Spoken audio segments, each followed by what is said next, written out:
DDS ma waxa ka dhacaya isbedel maamul dharaarahan miyaa la bedelaya madaxweynaha xukunka jooga ee Mustafa Maxamed Cumar miyaa la filan karaa isbedel lagu sameeyo xukunka deegaanka Soomaalida dhawaanahan natiijo noocee ah ayaa laga filan karaa shirweynaha labaad ee xisbul xaakimka barwaaqada qaran maxay sayeen sawaxanada ku gadaaman shirweynaha aan wali dhicin ee maalmahan ka oogtay siyaasadda deegaanka Soomaalida dhammaan weydiimahan iyo qodobo la jira ayaynu tabintan ku bashaaqi doonaa anigu Axmed Awga halkanina waa JTN ee soo dhawaada jaalayaal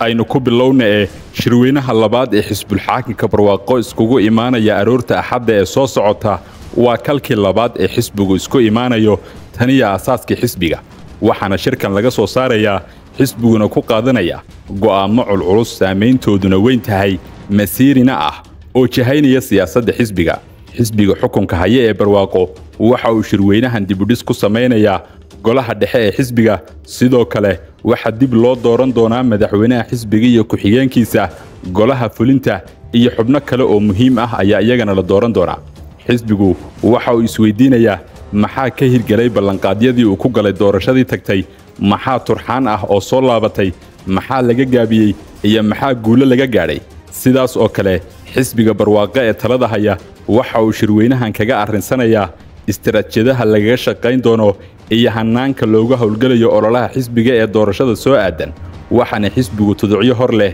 iyo farsamooyin ka yeelanaya sidii uu mar kale u hortagi lahaa shacabka Itoobiya uguna kasban lahaa waxa uu qabtay mudaxileedkiisa dhamaadka ah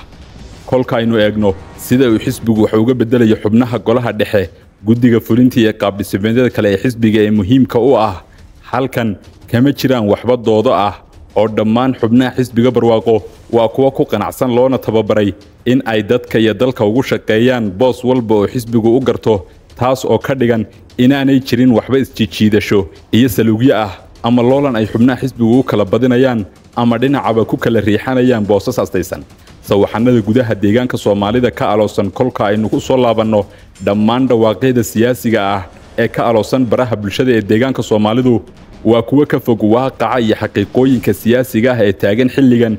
kana dhex jira gudaha xisbiga barwaaqo sababtoo ah shirweynaha xisbigu maahan madal lagu bedelayo ama lagu dhisayo madaxda xukuumadda iyo dawladda waxaanan warkaasba kugu soo koobi karaa ma jiro waxba saameyn ah oo shirweynahani ku yeelanayo wax ka bedelka madaxweyne deegaan sidoo kale ma jiro waxba isku dhac ama isdiido ah oo ka dhex taagan xisbiga barwaaqo iyo madaxweynaha deegaanka ee Mustafa Maxamed Cumar taas oo ugu yaraanba keeni karaysay in mowduucaas laga hadlo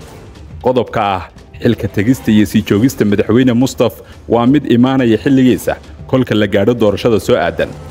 kolka laga yimaadana qusac balaadiyada ku tiro kuteenaha iyo ka ganacsiga dareenka dadweynaha ee lagu curinayo sawaxanada aan laga fiirsanin ee lagu dhex tuurayo shacabka deegaanka Soomaalida